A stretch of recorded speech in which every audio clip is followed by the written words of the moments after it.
저는 원래 한약사가 꿈은 아니었습니다. 20대 때 첫 직장인 은행원을 시작으로 정말 열심히 영업을 했고 야근과 야식을 밥 먹듯이 했습니다. 그렇게 20대를 보내고 은행에서 돈을 만지다 보니 그럼 나도 한번 돈을 더 만져볼까 이런 욕심에 빠져들었습니다. 그래서 제가 선택한 것은 바로 커피 사업이었습니다. 로부스타, 예가체프 등 각종 커피를 직접 맛보고 시음하고 로스팅까지 하면서 저만의 다이어트 커피를 개발하는 데 성공했습니다.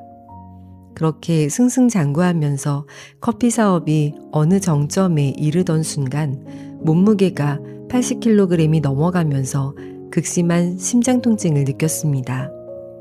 그 당시 저는 대한민국의 보통 남자들처럼 빵과 과자와 아이스크림을 먹었고 돈가스와 소시지와 짜장면을 먹었습니다. 살이 찌면서 불면증, 소화불량, 어지러움, 두통이 찾아왔습니다. 그 전에 몸에서 신호를 주고 있었던 것을 제가 무시했던 결과였습니다. 그럴 때마다 소화제와 진통제를 털어 넣었습니다. 근육통이 있을 때는 병원에 가서 스테로이드 주사를 맞았습니다. 지금은 내가 더 일에 집중해야 할 때라고 스스로 세뇌시키고 합리화했습니다. 어렸을 때는 마른 편이었습니다. 밭에서 가져온 것들을 어머니가 밥상에 올려주셨기 때문에 채소와 과일 등도 먹었고 나물이나 밥을 먹는 정도였습니다.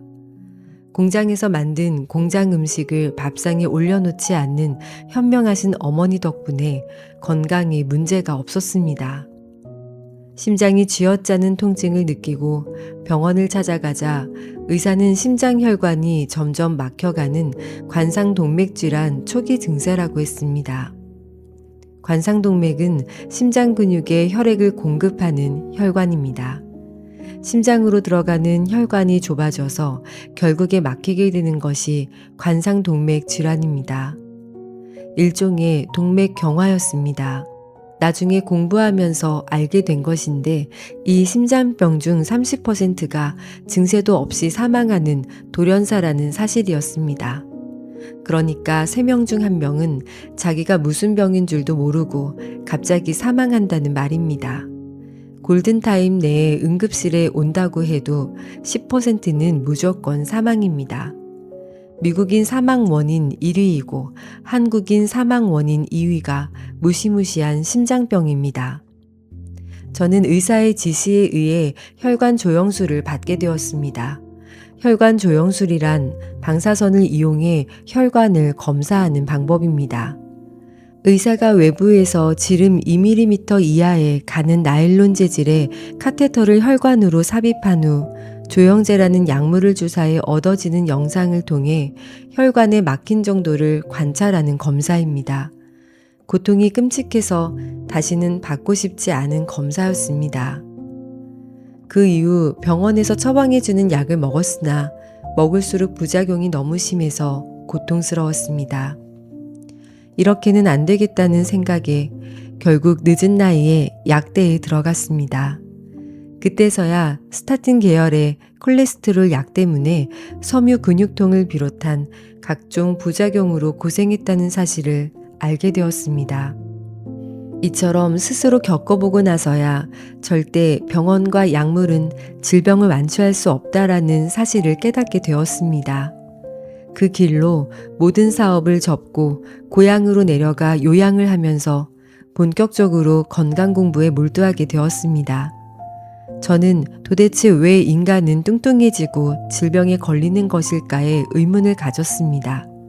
많은 책을 읽었고 그 저자들이 주장하는 대로 하나씩 실천해 보았습니다. 고기를 마음껏 먹으라면 그렇게 했고 방탄커피를 마시라면 그렇게 했습니다. 그러나 살도 빠지지 않았고 질병도 심해질 뿐이었습니다. 그러던 중 우연히 호모사피엔스는 무엇을 먹도록 설계된 동물인가라는 명제에 대한 책을 읽게 되었습니다. 왜 야생동물은 비만과 질병이 없는가라는 명제에 대한 책도 읽게 되었습니다. 우리의 몸은 우주의 법칙을 그대로 빼닮은 소우주이므로 우리 몸이 아무리 복잡하다고 해도 자연의 법칙에 비춰보면 거울처럼 보인다는 깨달음이 왔습니다. 결국 살아있는 인간은 살아있는 식물을 먹어야 하는 동물이구나라는 깨달음이 왔습니다. 죽은 음식을 버리고 산 음식을 먹으면 비만과 질병에서 해방된다는 진실을 알게 되었습니다. 그날 이후 저는 냉장고 안에 모든 공장 음식을 쓰레기통에 버리고 채소, 과일식을 실천하기 시작했습니다. 비건이나 채식이라는 개념이 아니라 산 음식이라는 개념을 받아들여 채소와 과일과 무첨가 주스를 주식으로 먹기 시작했습니다. 결과는 놀라웠습니다. 불과 2주 만에 통증이 멈추었으며 살이 쭉쭉 빠지기 시작했습니다. 80kg의 몸을 끌고 다니느라 힘들었는데 서서히 62kg까지 내려갔습니다. 자연에서 가져와 가공하지 않고 그대로 먹었으니 당연히 부작용도 거의 없었습니다. 그 이후 10년 동안 아직도 177cm에 62kg 그 몸무게를 그대로 유지하고 있으며 병원 근처에 가본 적도 없습니다. 동양의학에서 식약동원이라는 말이 있습니다. 음식과 약은 하나라는 뜻입니다. 이것을 뒷받침하듯 음식으로 치료하는 것을 식치라 하고 음식으로 치료하는 의사를 식의라고 불렀습니다. 서양의학의 아버지라고 불리는 히포크라테스도 음식이 약이 되게 하고 약이 음식이 되게 하라고 했습니다. 그런데 히포크라테스 선서를 서약하고 의사가 된 수많은 이가 선서가 끝나고 뒤돌아서자마자 자기 아버지의 뜻을 거역하기 시작합니다. 음식을 약으로 삼게 하지 않고 독한 약물을 음식처럼 먹이기 시작합니다. 평생을 약물과 친구처럼 지내라는 말까지 합니다. 병원 속에 갇힌 의사들은 음식부터 바꾸셔야 한다고 쉽게 말하지 못합니다. 그야말로 만사가 귀찮다는 듯 3분 만에 끝냅니다. 컴퓨터에 나타난 그래프와 결과지를 보고 그 유명한 3분 진료를 통해 약을 처방하면 그뿐입니다. 저는 지금 의사를 탓하자는 것이 아닙니다. 상업 자본주의 의료 시스템의 문제를 이야기하는 것입니다. 환자를 병을 치료해야 하는 대상이 아니라 돈을 버는 대상으로 보기 때문입니다. 빨리 끝내고 다음 환자를 봐야 돈이 되기 때문입니다. 그러나 저는 이 의사들과 의료 시스템을 탓하지는 않겠습니다. 증상을 완화시켜야만 돈이 되기 때문입니다. 가령 아파서 못 살겠다라고 병원에 온 사람에게 아파야 낫는다는 통증의 원리를 말한다거나 통증을 참았다가 통증이 가시면 음식과 생활을 이렇게 바꾸세요 라고 말하는 것은 바보 같은 짓이기 때문입니다. 1차, 2차 수술을 나중에 하게 된다고 할지라도 당장 디스크 수술을 하고 진통제를 듬뿍 선물해야 돈이 되기 때문입니다. 제 한약국 이름이 예방원입니다만 예방은 사실 경제적 이득이 전혀 없습니다. 경제적 이득이 없으므로 의사들에게 동기부여가 전혀 될 수 없다는 말입니다. 이 어처구니 없는 의료 시스템에 이의를 제기하는 참 의사들의 고충을 제가 충분히 이해하는 이유입니다.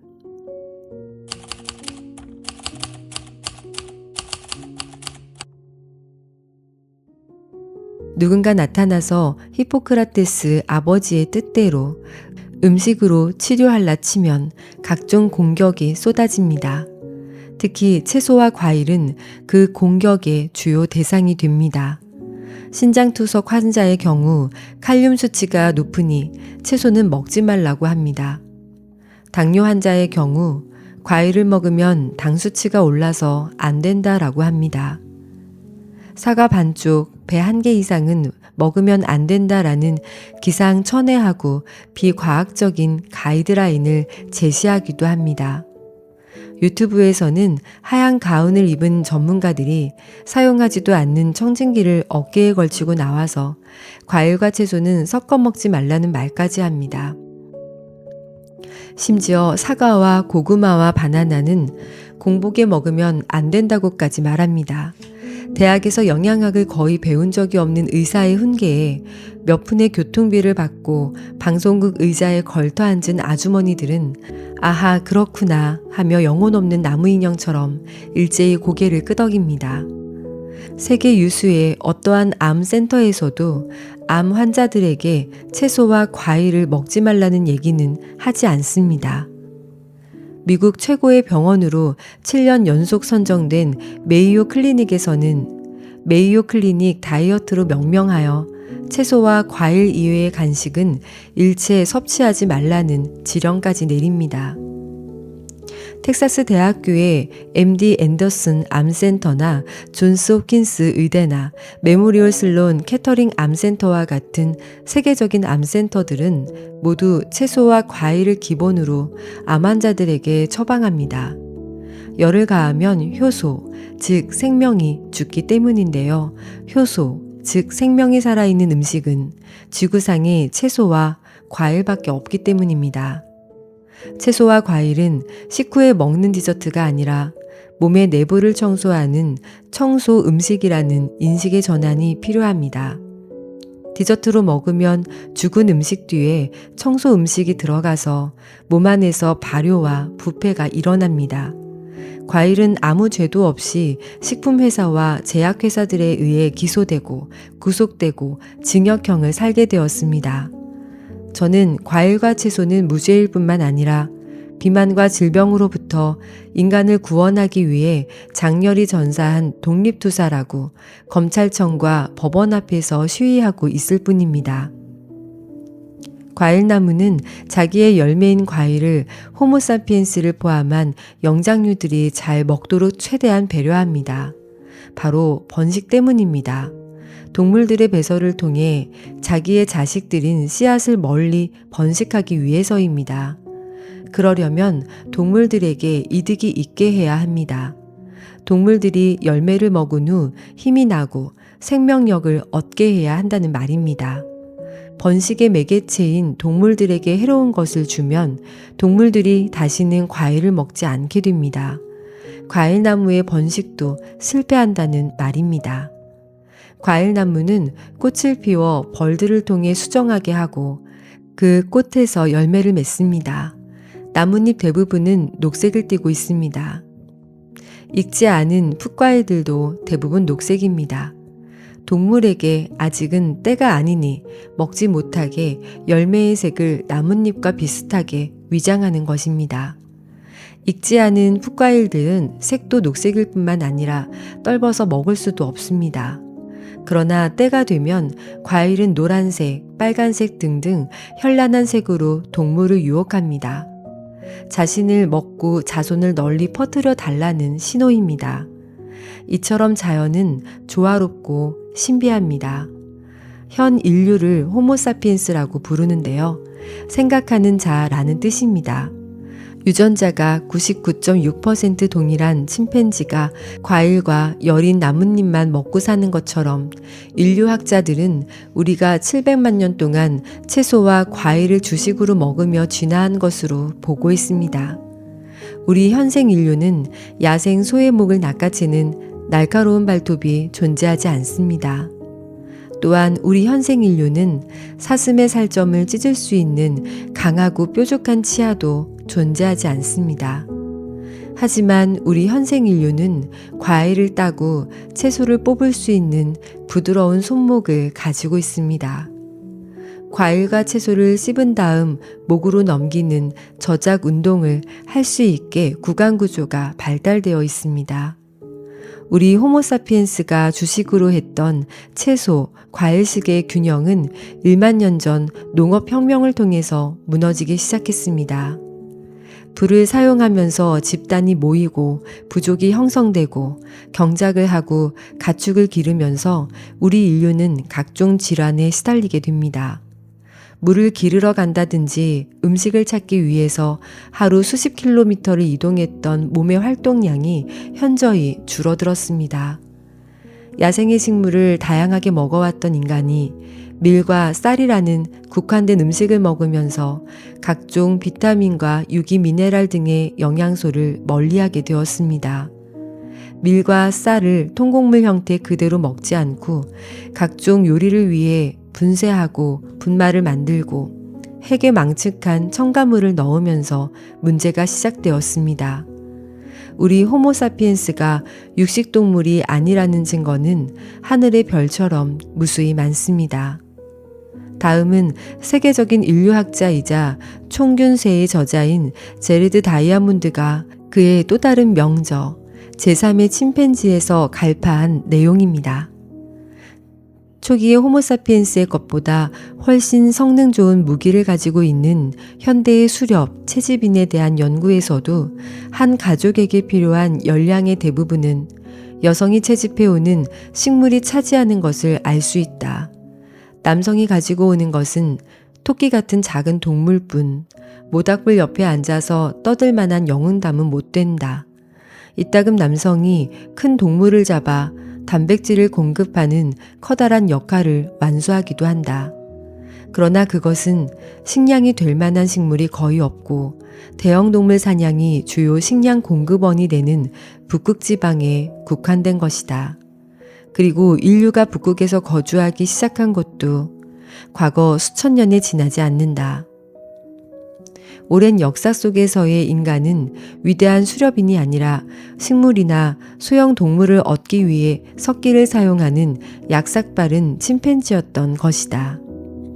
그러니까 농업이 시작된 1만 년 전 우리 호모사피엔스의 조상들은 창과 칼을 들고 사냥을 하는 동물이 아니라 어쩌다 고기를 먹을 뿐인 약삭빠른 침팬지에 불과했다는 말입니다. 그런데 1만 년이 흐른 후 더 무서운 놈이 나타났으니 바로 공장 음식입니다. 저는 개인적으로 채소와 과일과 통곡물까지만 건강 음식으로 간주합니다. 각종 육류와 공장 음식이 비만과 질병의 원인이라고 강조합니다. 세계암연구기금에서는 최근 약 10년간 5,100만여 명의 식습관과 생활 방식을 조사하여 암 예방에 도움이 되는 10가지 수칙을 발표했는데요. 3위가 매일 400g의 채소를 먹을 것이었습니다. 1, 2위는 무엇이었을까요? 1위는 정상 체중을 유지할 것, 2위는 활발한 신체 활동을 할 것이었습니다. 최근 우리나라 국립암센터에서도 암 예방 수칙 10가지를 발표했는데 2위가 채소와 과일을 충분히 먹을 것이었습니다. 1위는 담배를 피우지 말고 담배 연기도 피할 것이었습니다. 두 기관 모두 식습관의 핵심은 채소, 과일식이라고 공개적으로 발표했다는 말입니다. 이제 골고루 먹어라 해서 과일과 채소를 우선적으로 먹어라로 바뀌어가고 있는 중입니다. 바뀌었다라는 표현보다는 진실에 가까워지고 있다라고 표현하는 것이 맞을 듯합니다. 이제 많은 사람이 채소, 과일이 좋은 건 알겠는데 먹기 귀찮다는 반응이 나옵니다. 그래서 제가 7대3의 법칙으로 드시라고 주장하는 것입니다. 과일과 채소를 70%로 하고 30%를 일반식으로 드시라는 말입니다. 저 역시 7대3의 법칙을 실천하여 18kg을 감량하고 요요 없이 177cm에 62kg의 날렵하고 건강한 몸을 유지하고 있습니다. 단 2주만 하셔도 기적을 경험하시리라고 장담합니다.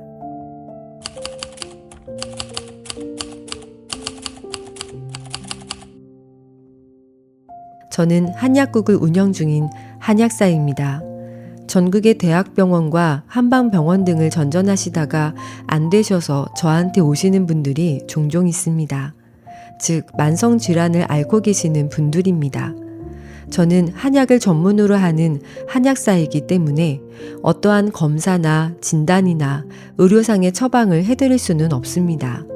다만 한약사가 가진 고유 권한에 의해서 상담을 해드리고 보건복지부에서 정한 처방 내에서 안내해드리는 것 뿐입니다. 많은 분에게 한약이 아닌 채소, 과일식 처방을 내리기도 합니다. 저는 더 이상 기적이란 말을 쓰지 않습니다. 완치됐다거나 치유됐다라는 말을 쓰는데요. 그동안 경험한 많은 사례 중 보람찼던 2가지 사례를 소개해 드릴까 합니다. 아이를 원하지만 난임으로 고통을 받는 많은 부부가 있습니다. 저는 각종 환경 호르몬과 가공식품들에 의해 몸이 오염되었기 때문이라고 생각합니다. 환경 호르몬과 몸속 쓰레기를 완전히 배출하면 새 생명이 태어난다고 저는 주장합니다. 사람들은 시험관과 인공수정 등 여러 가지 방법들을 동원합니다. 하지만 엄마 아빠 그 누구도 이상이 없음에도 불구하고 착상이 안 돼서 스트레스를 받습니다. 엄청난 돈을 쓰고 몸과 마음이 만신창이 되신 젊은 부부들이 많습니다. 그중 한 분이 있었습니다. 본인은 오기 싫어 하셔서 친정 어머니의 손에 억지로 이끌려 저희 예방원에 오셨습니다. 하루 식생활 습관을 들여다보았습니다. 빵과 모닝커피로 아침을 시작합니다. 점심에도 커피와 샌드위치를 먹습니다. 저녁에 또 커피와 각종 빵을 먹는 커피 중독의 소위 빵순이었습니다. 최소 하루에 커피를 3잔 이상, 빵도 3번 이상 드시는데 우리는 이를 탄수화물 중독이라 부릅니다. 커피는 몸을 산성화시킵니다. 2018년 캘리포니아 고등법원은 스타벅스를 포함한 90개 커피 회사에게 커피잔 등의 발암물질 경고문을 부착해야 한다라고 판결했습니다. 원두를 볶을 때 생기는 화학물질 아크릴 아마이드가 발암물질이라는 이유에서였습니다. 이 물질은 감자튀김과 감자칩과 커피 등 식품을 120도 이상 고온에서 장시간 가열할 때 생성되는 화학 물질입니다. 국제암연구소는 아크릴 아마이드를 발암 추정 물질로 규정했습니다. 하루 1잔 이상 먹지 말라는 경고는 하루 1잔도 몸에 해롭다는 경고입니다. 특히 생명을 가져야 되는 여성의 몸에는 커피가 아주 치명적이라는 사실을 아셔야 합니다. 이를 친정어머니와 딸에게 충분히 설명한 후 커피와 빵부터 끊고 채소 과일식으로 바꾸도록 유도했습니다. 이미 유명하다는 한의원에서 한약을 많이 드셨기 때문에 이분께는 따로 한약 처방도 드리지 않았습니다. 3개월이 지나 전화 한 통이 걸려왔습니다. 딸이 임신이 되었다는 반가운 소식이었습니다. 한참 시간이 흐른 후 저도 잊고 있었는데 딸이 건강한 아이를 낳았다고 전화를 또 주셨습니다. 몸속 독소를 완전히 배출하고 생명이 담긴 효소 음식인 채소와 과일을 먹었기 때문이었습니다. 역시 자연의 섭리로 돌아가면 우리 인간의 몸은 완전히 회복된다는 사실을 다시 한번 깨닫게 해준 사례였습니다. 2번째 사례는 이제 갓돌이 지난 13개월 아기를 데리고 온 어머니의 경우입니다. 아기가 도대체 잠을 안 잔다는 것입니다. 모유 수유는 100일까지 했고 6개월까지는 이유식을 먹였고 약 8개월부터 아이가 일반식을 시작했다는데요. 낮잠도 안 자고 밤잠도 1~2시간마다 깨서 너무 힘들다는 내용이었습니다. 대학병원에 가서 그 어린아이를 피검사에 각종 검사를 다 해봤지만 특이사항은 없다는 것입니다.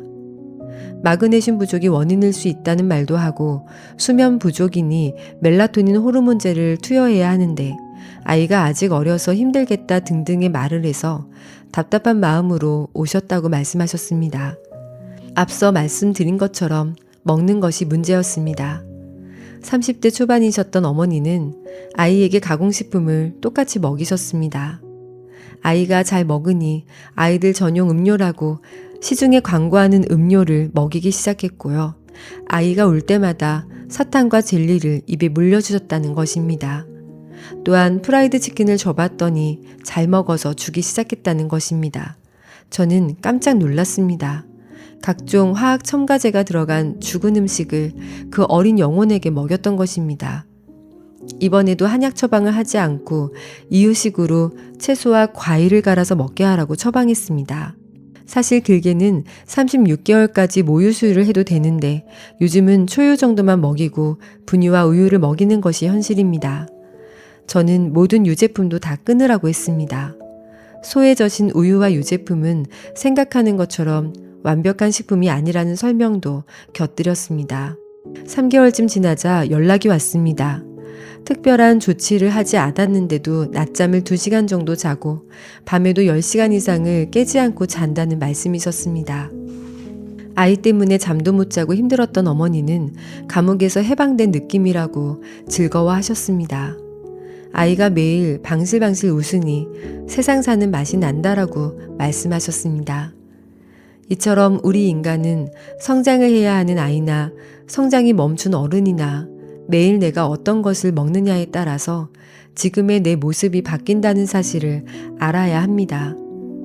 당장 몸이 아프다거나 불편하다고 해서 약물과 병원에 의존하면 할수록 질병은 몸속 깊이 침투할 뿐입니다. 음식을 바꾸고 노폐물을 배출하면 우리 인간이 가지고 있는 고유의 자연 치유력이 살아난다는 사실을 꼭 기억하시기 바랍니다. 독이라는 단어를 생각합니다. 독은 어미모의 주인줄을 씁니다. 뱃속에 아이를 가진 어머니가 잘 느낀다고 해서 만들어진 말로 해석합니다. 생명이 있는 모든 동물과 식물은 생존과 번식을 주요 임무로 하고 있습니다. 1차가 생존, 즉 일단 살아 있어야 합니다. 죽으면 돈도 명예도 사랑도 헛된 것입니다. 2차가 번식인데요. 그래서 아이를 가진 어미가 가장 독소에 민감합니다. 모든 어미는 뱃속으로 아이가 원하는 음식을 넣기 위해 최선을 다합니다. 독성 물질이 들어오면 아이가 위험하기 때문입니다. 특별한 예외를 제외하고 독성 물질은 입에서부터 뱉어내게 되어 있습니다. 2차로 뒤늦게 위장이 이를 깨닫게 되면 토하게 되어 있고 3차로 아주 나중에 알게 되면 설사를 해서 배출합니다. 인간은 그렇게 자연 치유하는 현명한 동물입니다. 그런데 우유를 비롯한 각종 가공식품은 열 처리한 후 각종 화학약품을 섞어 인간이 그 독성을 눈치채지 못하도록 위장합니다.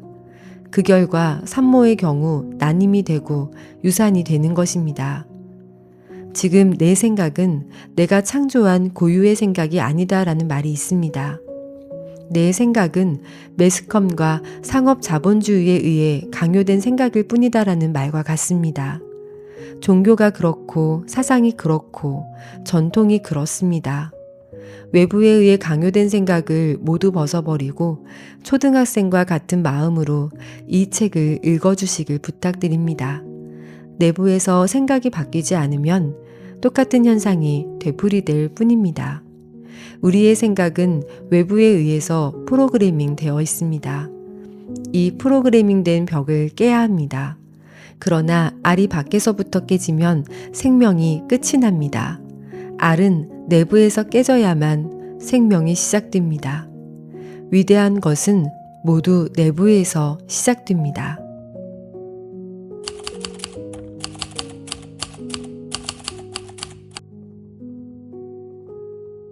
저는 어릴 적부터 아토피를 가지고 있었습니다. 어릴 적엔 이마와 등이 진물로 뒤덮여서 아침에 일어나기가 정말 무서웠고 두피에서는 진물이 물처럼 뚝뚝 흘러내린 적도 있습니다. 아토피는 완치할 수 없으며 평생 친구로 생각하라는 의사의 명령에 기겁한 적도 있습니다. 안 해본 것이 없었습니다. 증류수 목욕, 녹차 세안, 목초액 바르기, 달맞이 꽃류 먹기, 아주대학교 면역치료, 스테로이드 주사, 항히스타민제 복용, 비타민C 메가도스 등을 해봤지만 딱히 효용이 없었습니다. 비타민C 메가도스의 경우 옥수수에서 추출한 비타민C라고 해도 일종의 화학 성분인데 우리 몸에 때려 넣는 것이 자연스러운 것인가 고민도 없었던 시절이었습니다. 결국 식단이 해답임을 알게 되었습니다. 2020년도부터 1일 1식, 3일 단식, 보디빌딩 식단, 저지방 채식, 자연 식물식 등을 거쳤습니다. 수없이 넘어지고 실패했습니다. 그런데 정말 깨끗한 식단을 유지하기가 힘이 들었습니다. 며칠 잘 하다가도 입이 터져서 국밥 투어도 하고 숯불구이 치킨을 주 3회씩 먹은 적도 있습니다. 어려워서 우울증이 올 것 같았습니다. 넘어지면서 실패하고 폭식하면서도 식단의 중요성은 체감할 수 있었습니다. 저지방 자연식물식을 하면서 목과 얼굴을 제외한 모든 아토피가 사라졌습니다. 한 2달 넘게 지속했던 것으로 기억합니다. 스테로이드제를 끊게 되었고 채식이 답이다라는 사실을 알았습니다. 그러나 얼굴은 좀처럼 호전되지 않아서 프로토핀 연고를 목과 얼굴에 발라야 했습니다. 이전보다는 많이 나아서 만족은 했습니다만 여전히 다른 사람들이 보기에는 아토피 환자였습니다. 그러던 중에 조승우 원장님의 채소 과일식 책을 지인분께 받았는데 오늘 돈가스를 먹는다고 해도 내일 다시 채소 과일식을 실천하면 된다라는 말에 힘을 얻었습니다. 강박관념 없이 편하게 식단에 임할 수 있었습니다. 그래서 저는 3주 동안 완벽하게 채소 과일식을 실천하기로 결심했습니다. 조승우 한약사님의 죽은 음식이 아닌 산 음식을 먹어라 라는 원리로 이론적인 무장을 하고 한국에 번역된 책 산 음식, 죽은 음식을 읽고 용기를 얻었습니다. 황성수 박사님도 현미를 생으로 먹으면 현미밥보다 질병이 빨리 낫는다고 하셨습니다. 우선 물에 불린 현미, 각종 채소와 과일, 미역귀, 당근, 사과를 넣은 무첨가 주스 등을 먹었습니다. 한 번씩 바나나, 오렌지, 귤 등을 먹으면 염증 반응이 일어나는 것을 느꼈습니다. 해당 과일을 끊으니 염증 반응이 사라졌고 얼굴에 오돌토돌한 것들이 사라지기도 했습니다. 자연 식물식도 충분히 건강하고 좋은 식단이지만 채소 과일식에 비해 시간이 더 걸린다고 생각합니다. 첫째 주에는 크게 효과를 못 느꼈고 오히려 더 간지러웠던 것 같았지만 저는 이것이 명현현상이라는 사실을 알았기 때문에 지속할 수 있었습니다. 근데 2주가 넘어가니까 내 생에 이렇게 얼굴이 부드러운 적이 있었나 싶을 정도로 얼굴 혈색이 좋아졌습니다. 그 당시 친구 결혼식에 가서 찍은 사진이 있는데 진짜 제 인생 레전드 피부 사진이네요. 채소 과일식 첫째 주에 회사에서 건강검진을 했는데 간 수치가 3배가 높게 나왔습니다. 채소 과일식 초기에 몸 구석구석에 있는 독소들이 빠져나오기 시작해서 특정 수치가 높아질 수 있다는 사실을 알고 있어서 큰 걱정을 하지 않았습니다. 조승우 원장님의 말을 믿고 확신을 하고 3주를 완주한 후 피검사를 받았는데 모든 수치가 정상이라고 합니다. 정말 신기했습니다. 고지혈증, 높은 콜레스테롤까지 모두 채소, 과일식으로 잡았습니다. 더군다나 저는 어릴 적부터 장이 좋지 않아 묽은 변을 봤는데 채소 과일식 이후 바나나 모양의 황금변을 보게 되었습니다. 또한 살짝만 힘을 줘도 황금색 바나나가 마치 워터파크의 미끄럼틀을 타는 것 마냥 쑥 엄청 부드럽게 나옵니다. 그리고 냄새도 거의 안 납니다. 아토피가 있는 사람들은 비염은 거의 필연적이었는데요. 코가 항상 막혀 있어서 숨도 입으로 쉬고 코맹맹이 소리로 말했는데 채소 과일식 초기에 맑은 콧물이 주룩주룩 며칠 동안 나더니 비염까지 사라졌습니다. 어릴 때 사진을 보면 항상 한 손에 휴지를 들고 있는 모습인데요. 지금은 하루 1~2장, 그것도 거의 안 쓰는 듯합니다.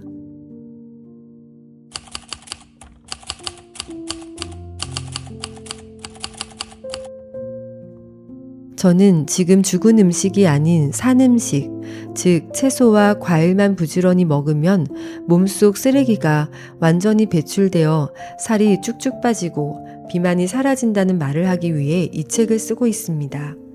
저는 지금 산 음식, 즉 채소와 과일만 부지런히 먹으면 몸속 쓰레기가 완전히 배출되어 고혈압이나 당뇨 등 각종 질병이 사라진다는 말을 하기 위해 이 책을 쓰고 있습니다. 그리고 당신의 진료 기록부 위에 어렵고 복잡한 이태리어와 그리스어로 병명을 휘갈겨 쓴 하얀 가운의 의사도 2주 후에 말끔해진 당신을 보고 깜짝 놀랄 것이라는 이야기를 하기 위해 이 책을 쓰고 있습니다. 저는 먼저 당신에게 묻습니다. 우리 몸 중에 길게 뚫려 있는 곳은 어디입니까? 당신은 놀랍니다. 길게 뚫려 있다고? 아무리 살펴봐도 뚫려 있는 곳은 보이지 않습니다. 그러나 자세히 보면 길게 뚫려 있는 곳이 있으니 바로 입에서 항문까지입니다. 입에서 항문까지 가는 동안 막혀 있는 곳은 전혀 없습니다. 입으로 들어온 것은 식도, 위, 소장, 대장, 항문을 거쳐 밖으로 배설됩니다. 뚫려 있는 인체 기관입니다. 일직선으로 펼쳐놓으면 무려 10m 정도입니다. 건물 3층 정도의 길이입니다. 여기 그림 위를 보시기 바랍니다. 이 그림은 제가 존경하는 생식주의자 노만 워커 박사께서 직접 펜으로 그린 그림입니다. 박사님은 산 음식을 먹기만 하면 각종 독소와 노폐물을 완전 배출하여 질병과 비만에서 해방된다고 주장하신 분으로 저의 원조 스승님 격입니다. 박사님은 스스로 실험실 G1호가 되어 각종 음식을 먹어보고 결론을 내리셨습니다. 매스컴이 권장하는 각종 쓰레기 음식을 먹고 죽다가 살아난 경험도 책에서 묘사합니다. 그의 유명한 저서 젊어지는 법에서 다음과 같이 말합니다. 나는 어느 날 나 스스로를 실험실 G1호로 삼아 각종 실험을 시작했다. 내가 그 결심을 한 그날부터 나는 식품업계가 이렇게 먹으면 건강해집니다 라는 충고에 따라 먹기 시작했다. 나는 거의 매일 밀가루로 만든 공장 음식과 시리얼을 먹었다. 그리고 엄청난 양의 우유를 마셨다. 이 음식들은 생명이 필요한 필수 영양소가 모두 들어있다라고 권위 있는 의사들이 주장하는 음식들이었다. 나는 무려 2년 동안 이런 음식들을 먹었다. 그러던 어느 날 아침, 나는 침대에서 일어날 수가 없었다. 70kg이었던 내 체중은 100kg 가까이 불어나 있었다. 외향적으로는 정상의 영국인처럼 보였다. 그러나 어느 운명적인 날 아침 마른 하늘에 날벼락을 맞은 것처럼 침대에서 굴러 떨어졌다. 이 의사 저 의사 다 만나보았다. 의사들은 내가 몇 달 이상 살지 못하리라 예언했다. 간경화와 신경염이 생겼고 그로 인해 합병증이 발생했다는 것이다. 의사들은 우선 약물 치료부터 시작하자고 제안했다. 그러나 나는 그 제의를 거절했다. 몇 년 전 내 친구가 내게 했던 이야기가 생각났기 때문이다. 그는 자연치유 신봉자이자 생식주의자였는데 내게 이런 이야기를 들려주었다. 만약 네가 병들어 몸져 눕게 되면 어떠한 상황에서도 절대로 약을 먹지 말게나. 약은 모두가 다 독일세. 질병은 체내에 쌓인 찌꺼기와 노폐물 때문에 오는 것이니 3일간 아무 음식도 먹지 말게. 그리고 매일 30분 간격으로 깨끗한 물을 한 컵씩 마시게. 그리고 가능하면 살아있는 음식, 즉 과일과 채소를 먹고 무첨가 주스를 만들어 먹게나. 그러면 3일 이내 저절로 회복할 것일세. 내가 병상에 누워있는 동안 그 친구가 한 말들이 나를 강하게 내리쳤다. 나는 그의 말대로 실천했다. 그런데 정말 그 친구 말이 옳았다. 3일 만에 나는 일어나 움직이게 되었다. 3일째 되던 날 관장을 했는데 나의 대변에서 엄청나게 지독한 냄새가 났다. 비로소 몸 안에 있는 찌꺼기 때문에 질병이 생긴다고 한 내 친구의 말이 무슨 뜻인지 알 수 있었다. 어떻게 그리 많은 찌꺼기와 노폐물이 내 몸 안에 남아 있을 수 있었을까 신기했다. 그렇다. 나는 매스컴에서 시키는 대로 먹었다. 그리고 뚱뚱한 몸으로 침대에서 쓰러졌다. 그러나 내 친구는 날씬했고 아주 건강했다. 그는 오직 채소와 과일과 통곡물만 먹었다. 나라고 못할 게 무엇이란 말인가. 그래서 나는 그렇게 했다. 그리고 6개월 만에 나는 이전의 몸무게 70kg으로 돌아왔다. 그리고 질병들이 모두 사라지고 에너지로 넘치게 되었다.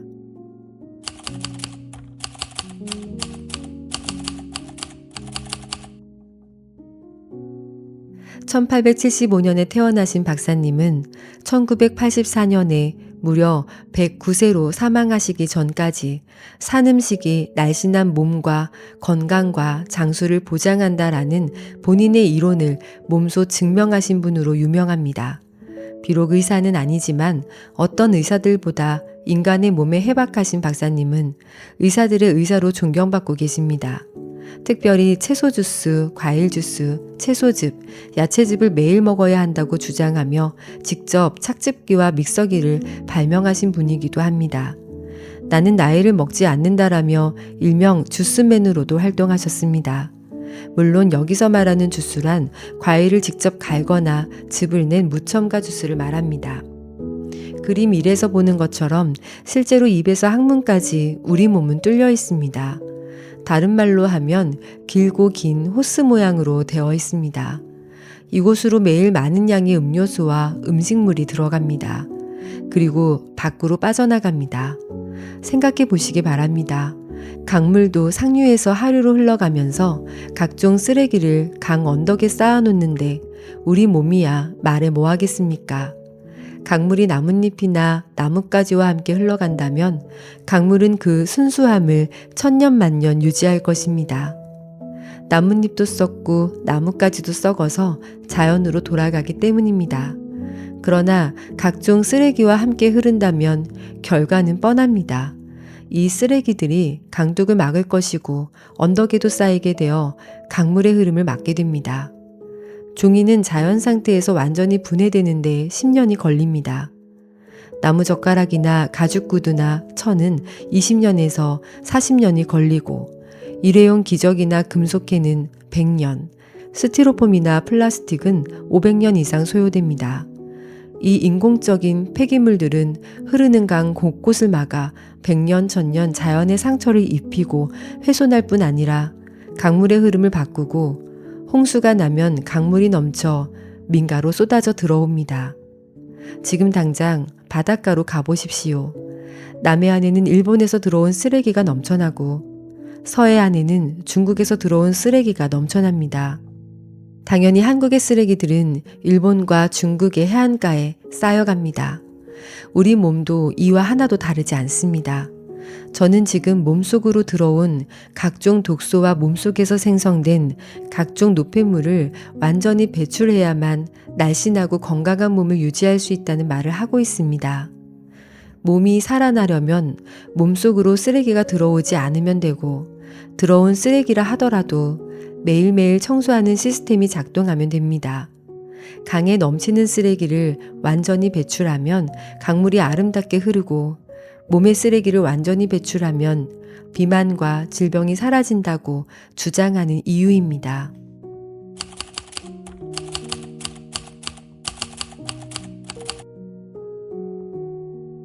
벌써 채소 과일식을 하루 한 끼에서 2끼 정도를 실천하고 있으며 카페인도 끊은 지 한 달이 되어 갑니다. 첫 주는 대변량이 많았습니다.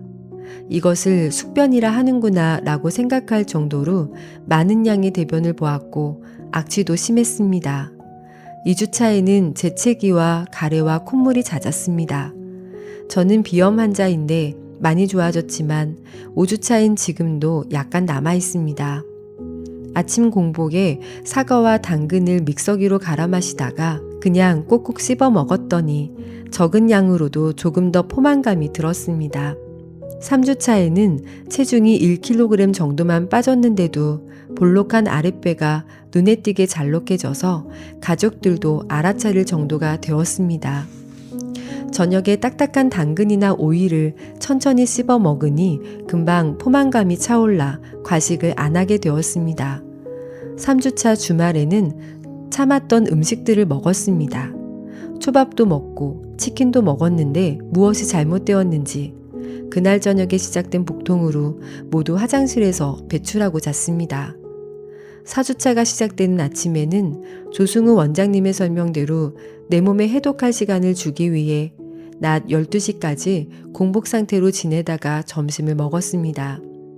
섭취주기, 동화주기, 배설죽이라는 내용도 떠오르고 아침은 안 먹어도 된다는 말씀이 떠올라서 다음 날도 낮 12시까지 공복으로 지내고 점심을 맛있게 먹었습니다. 배가 고파서 과식할 뻔했지만 처음 시작한 이후 상쾌했던 몸을 생각하며 약간의 허기가 느껴질 정도로만 먹고 점심 식사를 마쳤습니다. 4주차 주말에는 참았던 삼겹살을 먹었는데 고기 비린내가 느껴지면서 먹기 힘들었습니다. 꾸준히 채소 과일식을 하면 입맛도 변한다는데 돈이 아까워 억지로 고기를 먹었고 다음날 새벽에 변기에 모두 배출했습니다. 악취가 심했습니다. 이제 채소 과일식 2달이 되어갑니다. 저는 치질이 있는데요. 지금은 대변 배출 후 뱃속 깊숙이 개운하고 편안합니다. 입맛이 완전히 달라져서 현재 고기, 생선, 계란, 우유는 비린내 때문에 아예 못 먹고 있습니다. 어쩌다 충동에 못 이겨 빵이나 과자를 먹은 날은 밤에 잘 때 몸이 가렵습니다. 저는 2달 동안 좌충우돌 채소 과일식을 이어오고 있습니다.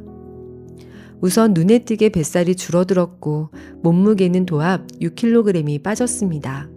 채소 과일식을 꾸준히 할 때는 트림이나 방귀가 없었고 심지어 튀김, 치킨, 삼겹살이 예전처럼 맛있게 느껴지지 않았습니다. 무엇보다 기름진 것을 먹으면 속도 더부룩하고 바로바로 배출되었습니다. 짧은 시간 채소 과일식에 적응된 탓일까요? 몸에서 나쁜 냄새를 풍기는 음식은 더 이상 먹지 않겠다고 결심하게 되는 시간이었습니다. 과일의 향긋한 냄새가 나는 몸과 마음을 꿈꾸는 30대 미혼 여성의 이야기였습니다.